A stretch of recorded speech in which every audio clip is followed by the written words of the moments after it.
बिस्मिल्लाहिर्रहमानिर्रहीम। अस्सलाम वालेकुम स्टूडेंट्स, उम्मीद करता हूँ आप खैरियत से होंगे। बच्चों, जैसा कि आपको पता है कि हमने मुकम्मल लेक्चर सीरीज़ स्टार्ट की है फर्स्ट ईयर की भी और सेकंड ईयर की भी। हमने लास्ट वीडियो जो है वो इंट्रोडक्शन की अपलोड की।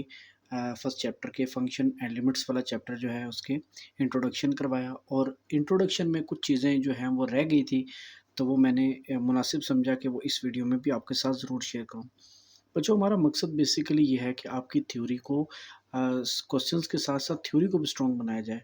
बच्चों, थ्योरी आपकी बुनियाद है, थ्योरी बेसिक चीज़ है जिसे बच्चे अक्सर इग्नोर करते हैं। अगर आपको थ्योरी नहीं आती तो आप जस्ट क्वेश्चन कर भी लेते हैं, तो वो बिल्कुल एक रटालाइजेशन में एक बेकार सिस्टम है कि आप बस आईने से या नोट्स से ही मुख्तलिफ नोट्स लेके वहाँ से क्वेश्चन कर लेना कोई बड़ी महारत नहीं है, कोई बड़ा कमाल नहीं है। बच्चों, आप अपनी थ्योरी पे फोकस करें। बच्चों, ऐसे लेक्चर्स यूट्यूब पे बहुत कम हैं जहाँ पे आपको थ्योरी के साथ क्वेश्चंस मिलें। थ्योरी एक बड़ा बुनियादी इशू है जो बच्चों का कॉमन है हर जगह पे, हर इदारे में, हर एकेडमी में। एकेडमीज़ जितनी भी हैं या मुख्तलिफ इदारे हैं, बच्चों की एक प्रॉब्लम तो कॉमन ही रहती है कि उन्हें थ्योरी का मसला रहता है। बच्चे जस्ट ये रियलाइज़ कर लेते हैं कि जस्ट हमने क्वेश्चन कर लिए तो हमने पास हो लेंगे, एग्ज़ाम्स में अच्छे नंबर ले लेंगे और बड़ा हमारा मेयार बन जाएगा। हालाँकि बच्चों, ऐसा कुछ नहीं है। जब तक आपको थ्योरी नहीं आती, आप एंट्री टेस्ट की प्रिपेयरिंग नहीं कर सकते। आप किसी अच्छी यूनिवर्सिटी का टेस्ट क्लियर नहीं कर सकते। आप कोई भी कॉम्पिटिटिव जो एग्ज़ाम्स होते हैं, उन्हें आप क्लियर नहीं कर सकते, अगर आपकी थ्योरी स्ट्रॉन्ग नहीं है तो। तो बच्चों, थ्योरी आपकी बुनियाद है। जितना फ़ोकस करेंगे थ्योरी पे, उतना आपके लिए बेहतर है। तो बच्चों, आज दूसरा लेक्चर भी जो हमने इंट्रोडक्शन का कुछ हिस्सा जो है वो इसमें बयान किया है। कुछ डेफ़िनिशंस जो वहाँ पे डिस्कस हो चुकी हैं और कुछ यहाँ पे अब डिस्कस आपके साथ करने लगा हूँ बच्चों। और ये बच्चों नोट्स की फ़ॉर्म में है। आप इसका स्क्रीनशॉट लें, स्क्रीनशॉट को सेव करें कैम स्कैनर पे, अपने पास पीडीएफ बना के रखें। तो बच्चों, आज उन इम्पोर्टेंट डेफिनेशंस में कुछ रह गई थी, वो आज आपके साथ मैं डिस्कस करता हूँ। उनमें बच्चों सबसे पहली है एक्सपोनेंशियल फंक्शन के एक्सपोनेंशियल फंक्शन क्या है? क्योंकि आपको पता है कि हमने फंक्शंस की सीरीज़ स्टार्ट की हुई है और फंक्शन की डेफिनेशंस के बाद हमने ये देखा कि फंक्शन की टाइप कौन-सी है। उस टाइप में सबसे पहले अलजेब्रिक फंक्शंस आए, जो मेरी लास्ट वीडियो में आपको मिल जाएँगे। अगर आप वो वीडियो देखना चाहते हैं तो मैं लिंक इस वीडियो की डिस्क्रिप्शन में इंशाल्लाह मैं डाल दूँगा, आपको आसानी होगी। लेकिन वो वीडियो पहले देखें, इसे बाद में देखें तो अच्छे से समझ आएगी। यहाँ से डायरेक्टली आपने स्टार्ट नहीं करना। This is lecture number 2। बच्चों, एक्स्पोनेंशियल फंक्शन ऐसे फंक्शन जिनमें वेरिएबल एक्सपोनेंट में मौजूद होता है, यानी कि वेरिएबल पावर में आ जाता है, वेरिएबल पावर में आ जाता है, कांस्टेंट की बात नहीं हो रही। तो बच्चों, वेरिएबल पावर में आ जाना, जैसा कि देखें y is equal to e की ax, y is equal to e की x या y इज़ इक्वल टू 2 की पावर x। आप यहाँ पे देख रहे हैं कि वेरिएबल जो है वो एक्सपोनेंट में है, सो इसे हम कहते हैं एक्सपोनेंशियल फंक्शंस। इसी तरह बच्चों, हमारे पास कुछ फंक्शंस जो हैं वो लॉगरिथमिक फंक्शंस हैं और लॉग की वही डेफिनेशन है जो आप 9th क्लास में कर चुके हैं मैथमेटिक्स के अंदर। If x is equal to if x is equal to a raise to power y, x जो है लॉगरिथम वाई का होगा, एक्स लॉगरिथम होगा वाई का। अब देखें, ये हमारे पास बच्चों एक्सपोनेंशियल फॉर्म है। एक्सपोनेंशियल कहते हैं पावर वाली फॉर्म को, जैसे कि ऊपर लिखी हुई है आपके पास। और इसको हम लॉगरिथमिक कैसे बनाते हैं? बच्चों, लॉग जब हम इधर भी अप्लाई करते हैं और इधर भी अप्लाई करते हैं, लॉग की वजह से ये जो पावर है ना, ये शुरू में आ जाती है। तो बच्चों, ये देखिए हमने क्रॉस इसकी इंटरचेंजिंग कर लिया, y इधर आ गया और x y की जगह पे आ गया और लॉग के साथ, यानी कि this is logarithmic form, this is exponential form. और ये एक दूसरे के एंटी होती हैं। लॉग एक्सपोनेंशियल को ख़त्म करता है और एक्सपोनेंशियल लॉग को ख़त्म करता है। देखिए यहाँ पे एक्सपोनेंशियल है, लॉग आया तो उसका एक्सपोनेंशियल फॉर्म ख़त्म हो गई, अब लॉगरिथमिक फॉर्म बन गई है। अब जो यहाँ पे x भी पॉजिटिव होता है, a भी पॉजिटिव होता है, कभी भी ये नेगेटिव नहीं है, ठीक है। वेयर x पावर जो है वो पॉजिटिव और बेस भी इसकी पॉजिटिव है और बेस 1 नहीं होगी, ग्रेटर देन होगी इससे। ऐसे फंक्शंस को कहते हैं बच्चों लॉगरिथमिक फंक्शंस, ठीक है। अब बच्चों, चूँकि हमारे पास 2 तरह के लॉग अक्सर आपने सुने होंगे, एक आपने सुना है कॉमन लॉगरिथम, एक आपने सुना है नेचुरल लॉगरिथम। तो आपके ज़हन में ज़ाहिर है क्वेश्चन तो आता होगा कि इन दोनों में फ़र्क क्या है? एक LOG लॉग लिखते हैं, एक को LN लिखते हैं, L और छोटा n, नेचुरल लॉग, जो ये नेचुरल लॉग है बच्चों। तो बच्चों, कॉमन लॉगरिथम ऐसा लॉगरिथम है जिसकी बुनियाद 10 है, जिसकी बेस 10 से, यानी कि जिसका स्टार्टिंग पॉइंट 10 है। देखिए मैंने लिखा है if a is equal to 10, यानी कि अगर ये बेस जो है ना ये वाली, इसकी जगह 10 लिख दें तो log 10 की पावर x आ जाएगा। तो इसका मतलब ये हुआ कि ऐसे फंक्शंस जिनमें 10 बेस होती है उन्हें कॉमन लॉगरिथम कहते हैं, और जिनकी बेस बच्चों ई होती है, ई, उसे कहते हैं नेचुरल लॉगरिथम। ई बच्चों जिसकी वैल्यू ऑलमोस्ट 2.71 होती है, e is equal to 2.71 but approximately. तो बच्चों अगर बेस ई होगी तो नेचुरल लॉगरिथम, अगर बेस 10 होगी तो कॉमन लॉगरिथम, जिसे एल ओ जी लॉग लिखते हैं, और नेचुरल लॉग को लिखते हैं बच्चों एल एन। इसी तरह बच्चों आगे फंक्शन की एक और टाइप है एक्सप्लिसिट फंक्शन। एक्सप्लिसिट को मैं आपको यूँ समझा सकता हूँ, एक्सप्लेस कर देना, दूर दूर कर देना, अलग अलग कर देना, एक्सप्लेस होता है। ठीक है बच्चों, यानी कि आपके पास दो तरह के वेरिएबल्स होते हैं, एक होता है आपके पास डिपेंडेंट और एक होता है इंडिपेंडेंट। अगर बच्चों ऐसा कोई फंक्शन आपके पास आ जाए कि जिसमें आप वेरिएबल इंडिपेंडेंट वाले और डिपेंडेंट वाले, ये वाई डिपेंडेंट है, एक्स इंडिपेंडेंट है, अगर आप ऐसे फंक्शन डिस्क्राइब करने में कामयाब हो जाएं या लिखने में कामयाब हो कि ऐसे फंक्शन जिनमें हम जो आपके पास डिपेंडेंट है अलग कर दें और इंडिपेंडेंट जो है वो अलग कर दें, या इजीली जज कर सके कौन इंडिपेंडेंट है और कौन डिपेंडेंट है, ये इंडिपेंडेंट, ये डिपेंडेंट।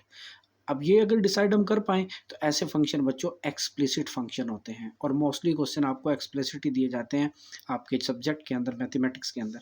तो इसी तरह बच्चों मैंने 2 एग्ज़ाम्पल्स कोट कर दी कि जिसमें एक्स वाली अलग, वाई वाली अलग लिख दी।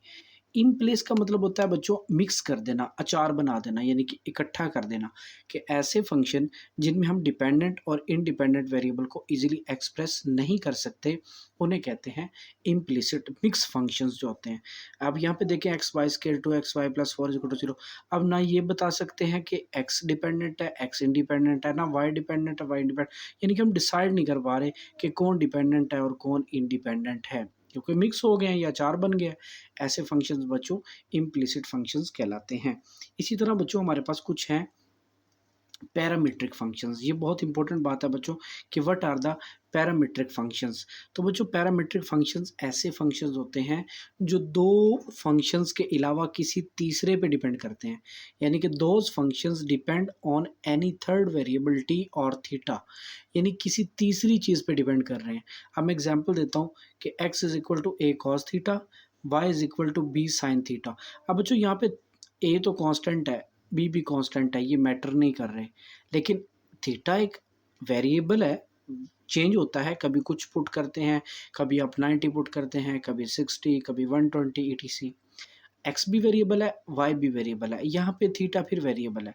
देखिए बच्चों एक्स जो है वो थीटा पे डिपेंड कर रहा है, वाई जो है वो भी थीटा पे डिपेंड कर रहा है, तो यानी कि एक्स भी थीटा पे, वाई भी थीटा पे, दोनों वेरिएबल मिलके किसी तीसरे वेरिएबल पे डिपेंड कर रहे हैं। So that situation is parametric situation. अगर आप अपने घर से समझना चाहें तो आपके घर में भी पैरामीट्रिक सिचुएशन है, जैसा कि आप बच्चे हैं, आपके वालिदैन हैं, तो आप सारे के सारे अपने पेरेंट्स पे या फादर पे डिपेंड करते हैं। ठीक है, तो यानी कि आप दो वेरिएबल यूँ समझ लें कि आप दो भाई हैं, तो आप दोनों के दोनों अपने फादर पे डिपेंड करते हैं, तो दो वेरिएबल किसी तीसरे पे डिपेंड करते हैं, तो दैट इज़ पैरामीट्रिक सिचुएशन। इसी तरह बच्चों मैंने ये भी एक एग्जांपल लिखी है कि ये एक्स और वाई दोनों टी पे डिपेंड कर रहे हैं, तो ऐसे फंक्शंस आपके पास पैरामीट्रिक फंक्शंस कहलाते हैं। अब बच्चों हमारे पास कुछ हैं इवन फंक्शन, बहुत इंपॉर्टेंट बात है, ये डेफिनेशंस इसलिए करवा रहा हूँ ताकि आपको सवाल बच्चों अच्छे से क्लियर हो सकें, इनके बगैर सवाल करना तो बिल्कुल बेकार सा काम है। इवन फंक्शन बच्चों ऐसे फंक्शंस इवन कहलाते हैं अगर उनमें एक्स को माइनस एक्स लिख दिया जाए, एक्स की जगह पे माइनस एक्स लिख दिया जाए, लेकिन उनमें फिर भी कोई चेंज ना आए, वो वैसे के वैसे ही रहें जैसे वो थे, ऐसे फंक्शंस इवन होते हैं। यानी कि एग्जांपल में देखिए f of x is equal to x का स्क्वायर।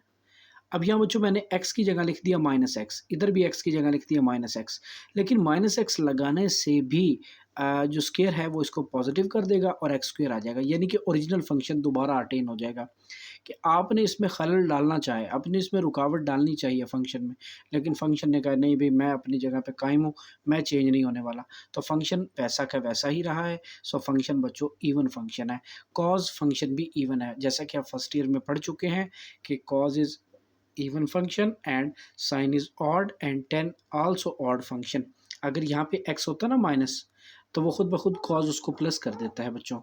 इसी तरह आपके पास एक फंक्शन जो है ऑड फंक्शन है, डेफिनेशन इवन ऑड की बिल्कुल एक जैसी है, बस ये फ़र्क है कि आप जब इसमें माइनस एक्स लगाते हैं ना, रिप्लेस करते हैं एक्स को माइनस एक्स के साथ, तो बाहर माइनस लगाना पड़ता है, यानी कि माइनस कॉमन आ जाता है, माइनस बाहर आ जाता है। तो जो ऑड की एग्जांपल में आप देखें, f of x is equal to x cube. X cube में अगर एक्स को माइनस एक्स के साथ रिप्लेस करते हैं तो आपको पता है क्यूब में माइनस माइनस ही रहती है। तो ऐसे फंक्शन ऑड फंक्शन होते हैं जिनमें माइनस रहती है। आपने क्या करना होता है, ओरिजिनल फंक्शन में एक्स की जगह माइनस एक्स लगाना है। अगर तो ओरिजिनल फंक्शन में कोई चेंज नहीं आया, जैसा कि यहाँ पे कोई चेंज नहीं आया बच्चों, तो ऐसे फंक्शंस होंगे इवन। और अगर उनमें चेंज आ जाता है, चेंज कैसा आ जाता है कि माइनस बाहर आ जाती है, यानी कि माइनस उसके साथ ही रहती है, तो फिर वो ऑड फंक्शन हो गया। इसी तरह बच्चों साइन एक ऑड फंक्शन है जिसका फर्स्ट ईयर में प्रूफ भी है, मुकम्मल डिटेल भी है, यकीनन आपने पढ़ी होगी। तो बच्चों ये कुछ डेफिनेशंस थी जो हमारी रह गई थी, और मैंने ये डिस्कस करना ज़रूरी समझा, इसलिए कि इसके बगैर बच्चों आप इस तरह ही करते हैं, क्वेश्चन के रट्टे वाले सिस्टम है कि बस क्वेश्चन किसी तरह रट लिए, कर लिए, कहीं से देख के, आईने से देख के, नोट्स से देख के, या इंटरनेट की मदद से, यूट्यूब्स की मदद से, तो बच्चों उसका कोई फ़ायदा नहीं है। जब तक आप बुनियाद स्ट्रॉन्ग नहीं करेंगे, तब तक आपके लिए वो सवाल फ़ायदेमंद नहीं होंगे। कहीं भी बच्चों आप जाते हैं तो कभी ऐसा नहीं होता कि आपसे कोई ये नहीं कहता कि आप एक्सरसाइज फलां का इतना क्वेश्चन सॉल्व करके दिखा दें। आपसे थ्योरेटिकली क्वेश्चन किए जाते हैं कि what is this, what is this. तो आपसे पूछा जाता है कि फंक्शन क्या है, फंक्शन की टाइप्स कौन कौन सी है। अगर टाइप्स आप बता रहे हैं इम्प्लिसिट तो वो कौन सी है, अगर एक्सप्लिसिट है तो वो कौन सी है। तो इस तरह के क्वेश्चन आते हैं। तो आप इसलिए अपनी थ्योरी को स्ट्रॉन्ग बनाएं, हमारी वीडियो को लाइक करें, शेयर करें, और हमें कमेंट्स में ज़रूर बताएं कि आपको कहाँ कहाँ क्या क्या प्रॉब्लम है। हमारे से डिस्कस करें, शेयर करें, और हम इंशाल्लाह आपकी पूरी तरह हेल्प करेंगे जितनी हो सके अल्लाह ताला के करम से।